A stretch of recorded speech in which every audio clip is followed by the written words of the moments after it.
Muchato wakamuchacha wasiya vazhinji vaine BP kuzvimba bibo chaiko. Ketina Anania aburitsa statement akati Feridongo hagoni kugara life yake asina murume kuti ave validated. Ukuwo Tete Mildred vari kuti semuroora mutsva kokumanyisana nehuku dzavanhu payadhi wosvika kuya woda kutanga kuita content asi maitete vati aiwa bodo this time handisi kunyarara ndiri kukupindurai. Welcome back to your channel. Please don't forget to like and subscribe.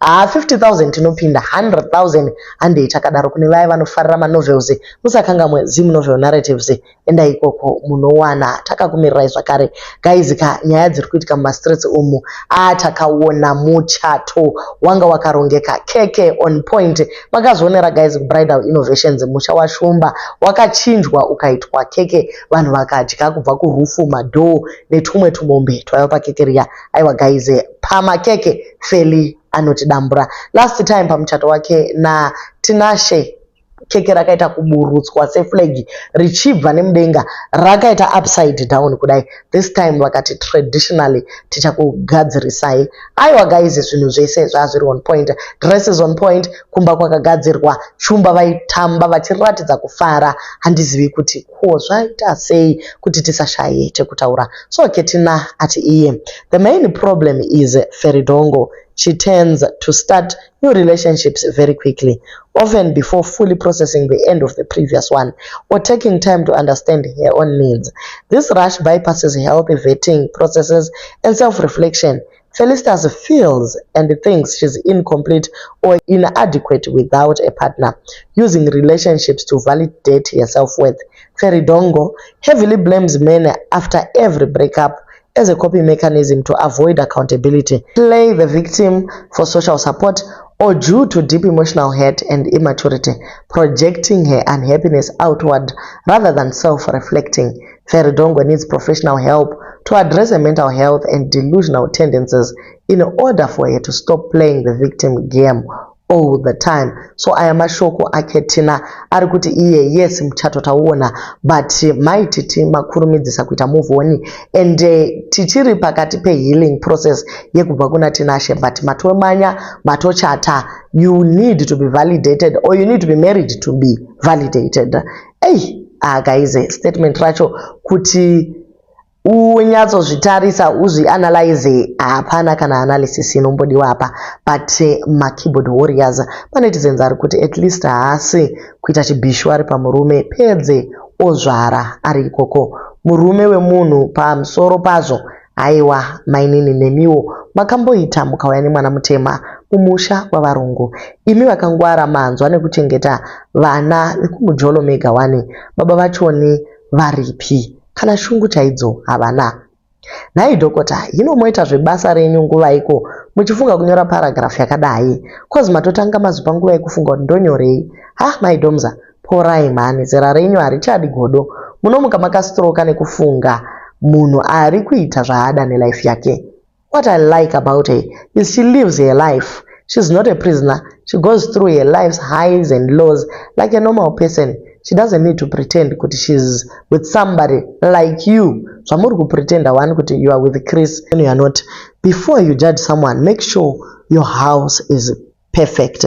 Shame on you Ketina. Chirungu chese icho because felarorwa aiwa usadaro. Wakazopiwa here mari yemwana yawaibudira tsinga uri busy kupopota. Saka iwewe chiita zvekumba kwako usiyane nekumanyisana namaititi. So guys, ndo mashoko abuda kuna Ketina. Ukuwo Tete Mildred vari kuti ivo Felicitas zvaari kuita zviri right here zvekusvika pamusha pevanhu watanga kutoita content wakumhanyisana nehuku dzepo dei wasiyana nazvo toziva kuti yes uri socialite but zvekuzonoita content asi vanhu vari kuti nhai Tete maitonde zvamaa muri vatete vaFeridongo makadiko kumurayira netime yacho. Alright, pacho pamai manya muchiti aite zvinhu nenzira kwana Tinashe kwacho kune chakabuda here. Please guys, regai munhu aenderere mberi nelife yake. You cannot be stuck in the past throughout. Chero akaedzawo kuita zvinhu zvakanaka you still come and crash bodo guys. taneta nemi. Vari kumusha ikoko maititi vatiradza lifestyle yaShumba. Musha wavo, mombe dzavo, vakwira ngoro yamadhongi, vamona poto, vaita zvese zvinoratidza kuti vari pamba pavo vakasununguka vagotamba zvakare nenatezvara nanatete nema-in-laws avo. Asi izvi zvaita kuti vazhinji varwadziwe zvakanyanyisa. Kunyanya rimwe timu reBitterness maititi zvakare vadecida kuresponda kune zviri kutaurwa nevanhu mumastreets, kunyanya vana Ketina nanatete Mildred vati ivo. Next time you will learn that not every person in this life is a show off. I remember when they used to speak about Shumba, vachiti Rombe hana chainacho. Some people are not even cloud chasers or live to prove a point. Hey, anogara kumba kwemukadzi, hana pekugara, hey, what. Now that ndazoendeswa kumusha kwavo, makuzvotwa. He's one of the most respected person mumba mavo. Kwete marombe enyu, varume vanoswero shaina pa Facebook instead of going to work. I'm now showing you what he has because I have been officialized. Chinyatsosvotwa imurutse. Zvaizvezvi, ndiri kugara kumba kwemurume wangu. Clock it. Chimildred chaiti Shumba ndimanyatera. Chiona results ehunyatera. Vaishanda kuUK vachita zvinobatika. Iwe chembere ine 70 years ichiri kukwesha chembere. Basa rinoitwa nevezera redu kumusha haudzoki. Wakatovaka nemari yeround randakakupinza. Apa kumba kwacho hauna mapepa. Unoswero huku rasembwa yaita miscarriage. Wazvionaka kuti hauna zera naShumba zefesi rine maplitsi. So ndo mashoko ari kubva kuna maititi vari kuti tete Mildred ka aiwa ndakakunyarararai zvese asi yezvinoka makuchiona kuti Shumba haasi munhu nje wemustreet umo. Izvi zvaratidza kuti Shumba murume akarongeka. Vangu vachitoriwo nemusha wavo sezvataurwa namaititi kuti hapazi pose pekuti unofanira kuenda out there uchiratidza vanhu kuti ina handina kuroorwa nemukadzi, indinogara kwakati, ndinodai. Aiwa, izvozvo it is not necessary. Chanyanyisa kufadza zvakare manetizens ndechekuti maititi vazowana munhu akanaka wekuita best friend. Ivo Prophetess Tino ava havana kumboti bufu chero chimwe chaiitika. Vakagara vakanyarara dei kuri kare. Nyaya idzi dzakatobuda mumastreets kare vaizosara voita vachiti zvimwe vachazotipa content. Izvozvo content tinenge tatova nayo. So Prophetess Tino ndo anonzi mashamwari chaiwo, kwete ushamwari wenhema mamero avanga vainawo amaititi. Zvakare maititi vakaitiswa chivanhu chese vakaendwa navo kuguva raamai vaShumba kuti vanoitwa maintroductions. Vanoziva zvechivanhu vari kuti aiwa tinotenda nekugamuchirwa kumhando yepamusoro. This made me cut audience zvachose maititi nekurangarira kwamakabva. Miss Blue vari kudaro ichi ndicho chivanhu chedu, ndazvifarira. Vese vabva vanzwa kuda kuwanikwa kwamusana kadhaiye. Ndini ndiri kuita compile list racho. Ana Maduve vairambizi. We are proud nhasi ndezveduo Cat family kani. We are blushing, laughing and crying at the same time.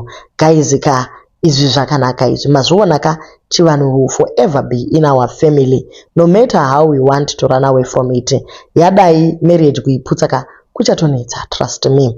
I always tell people that when your destiny is in God's hands, no matter when the devil tries to divert you by giving you marriage, God will restore your youth marriage that was meant for you. Even at 40, congratulations, my Shumba. May the Lord who started this with you see you through your marriage. Him alone will divinely protect you. So guys, ndo zviri kubuda mumastreets umo. Vana Ketina vatoti aiwawo maititi havana hunhu, mofunga kuti marriage yacho ichalasta here. But guys, kulasta kana kusalasta maititi for now vari kutorira uye vari mumba mavo vaShumba. Kune vaya vane zvokutaura, aiwa, comment section is open. Sunungukai muise macomments enyu. Thank you guys so much for watching and please don't forget to like, share and subscribe.